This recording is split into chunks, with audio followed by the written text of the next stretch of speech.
Hai guys, Assalamualaikum warahmatullahi wabarakatuh. Selamat datang di channel gue, dan kali ini gue pengen sharing soal peer-to-peer lending. Mungkin kalau teman-teman udah baca di thumbnail, ataupun teman-teman mungkin udah lihat di thumbnail juga, di situ kan kelihatan kalau gue bukan orang yang investasi di peer-to-peer lending. Bukan karena gue nggak tahu peer-to-peer lending, bukan karena gue taunya cuma crowdfunding, enggak. Gue tahu, dan gue tahu juga banyak teman-teman gue yang udah mungkin ikut investasi di sana. Walaupun sebenarnya gue nggak bisa bilang, dan gue nggak punya keyakinan kalau ini adalah investasi. Menurut gue ini bukan investasi. Alasannya apa? Mungkin nanti teman-teman bakal tahu kalau teman-teman nonton video gue sampai kelar. Jadi gini teman-teman, mungkin orang-orang masih agak awam tentang crowdfunding maupun peer-to-peer lending. Orang-orang masih sering taunya kalau kita mau investasi sebagai anak muda, dengan gue yang mungkin risk taker banget, gue bakal ngambil di saham ataupun reksadana saham. Sedangkan kalau gue agak moderate konservatif, mungkin gue akan ambilnya di reksadana campuran atau pendapatan tetap, bahkan pasar uang. Tapi teman-teman, ada juga yang perlu kita tahu, itu soal peer-to-peer lending dan juga crowdfunding. Crowdfunding udah sering gue jelasin, dan next bakal gue kulik lebih dalam mungkin, tapi kali ini gue bahas soal peer-to-peer lending.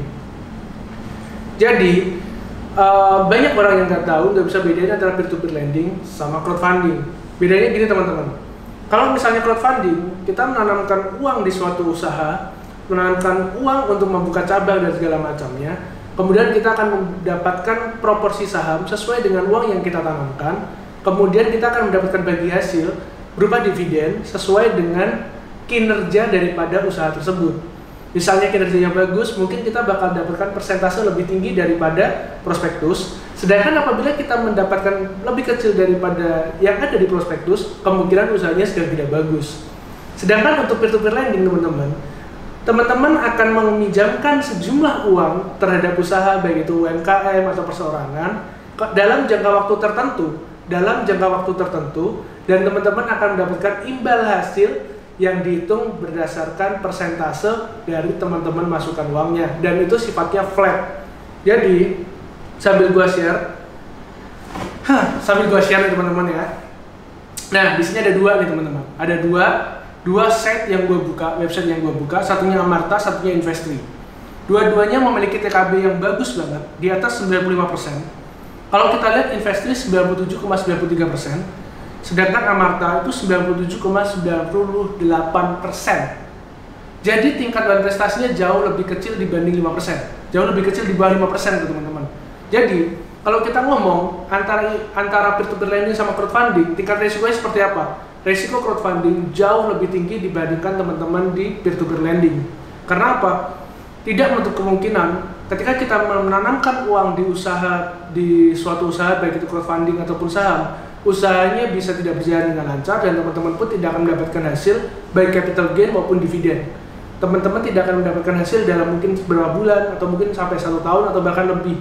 Atau yang terburuk adalah ketika akhirnya usahanya tidak berjalan, akhirnya likuidasi, dan teman-teman tidak mendapatkan keuntungan, bahkan mengalami kerugian. Kemudian gini teman-teman, kalau teman-teman tadi tahu, itu kan hitungannya flat ya, seperti yang ada di banner ini, teman-teman bisa lihat nih. Di sini, awalnya tahun baru mulai modalin UMKM 100.000. Ayo upgrade keuanganmu dan maju bersama UMKM Indonesia. Raih bagi hasil hingga 15% flat per annum. Jadi setiap tahunnya, teman-teman mendapatkan secara flat 15%. Kita buka Investri, apakah sama? Kita buka marketplace-nya. Kalau yang Amarta tadi kita nggak bisa buka marketplace-nya karena terbatas banget. Jadi mungkin kita harus login dulu baru kita bisa membuka kira-kira proyek apa yang bisa didanai.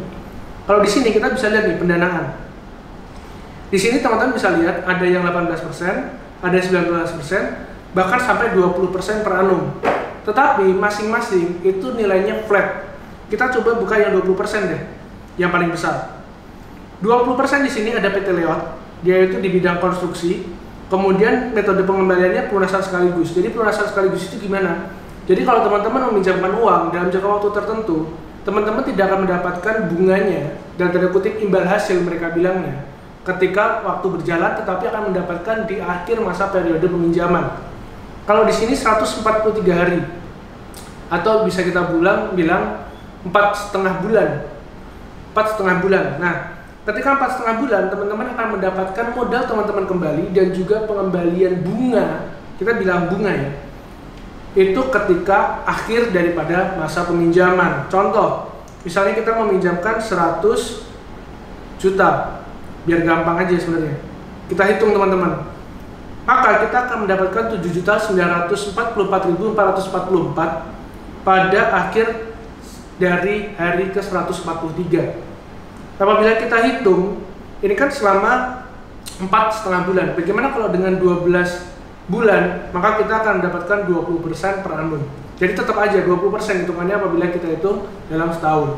Jadi kalau teman-teman, kemarin kan kita lagi rame banget ya soal binomo dan kawan-kawannya, bahkan afiliator segala macamnya, dan mereka bilang kalau kayak gini mah sama aja dengan judi. Ya namanya binary option. Dari dulu itu kita kan binary, dua, kita memilih antara atas atau bawah, kita memilih antara naik atau turun, dan endingnya kita antara menang atau kalah. Dan kalau kita misalnya ngomongin seperti itu, kita nggak beda jauh dengan judi. Maka kalau kemarin orang-orang bilang binary option adalah judi dengan gaya, apa gua salah kalau gua bilang misalnya kita peer-to-peer lending adalah menjadi rentenir dengan gaya? Balik lagi, karena di kepercayaan gua pribadi sebagai muslim, kita tidak diperkenankan untuk menarik hal-hal seperti ini teman-teman. Hal-hal seperti ini seperti apa? Membungakan uang, menjadi rentenir, menjadi lintah darat, kemudian memakan harta riba, itu kan dilarang. Ini kepercayaan gua pribadi. Alasan kenapa gue nggak pernah investasi, dalam tanda kutip gue nggak pernah memasukkan uang gue ke peer-to-peer lending adalah karena hal tersebut. Kalau teman-teman tetap menanamkan uangnya di situ, itu adalah hak teman-teman pribadi. Setiap orang punya pemahaman, setiap orang punya prinsip. Kalau teman-teman punya pemahaman lain dan teman-teman pengen sharing, kalian bisa sharing di kolom komentar. Tapi kalau teman-teman mungkin punya pemikiran yang sama, kemudian pengen berbagi tentang ini juga, kalian bisa tulis di kolom komentar, dan kalian bisa banget share video gua. Kalian bisa bagiin video gua ke teman-teman, mungkin ke rekan-rekan kalian, mungkin ke saudara kalian yang masih gampang kira-kira mau investasi di portofolio apa. Portofolio investasi banyak banget, diversifikasi investasi wajib banget. Tetapi dari kita pribadi, kalau gua akan investasi di tempat-tempat yang kira-kira itu bisa bermanfaat buat orang lain. Gua anggap sebagai imbal hasil ketika gua merasakan keuntungan dan orang yang gua bantu pun merasakan keuntungan. Tetapi ketika usaha bangkrut tapi mereka tetap harus membayar gua sesuai perjanjian awal yang sifatnya flat, maka gua anggap itu bukan imbal hasil. Dan gua pun tentu nggak bahagia ketika mendapatkan hasilnya. Jadi teman-teman, terima kasih kalian udah nonton video gua. Terima kasih kalian udah subscribe. Terima kasih kalian udah like, dan terima kasih juga mungkin beberapa orang yang udah share. Terima kasih kalian udah dukung gua, terima kasih dukung channel ini. See you on the next video. Wassalamualaikum warahmatullahi wabarakatuh.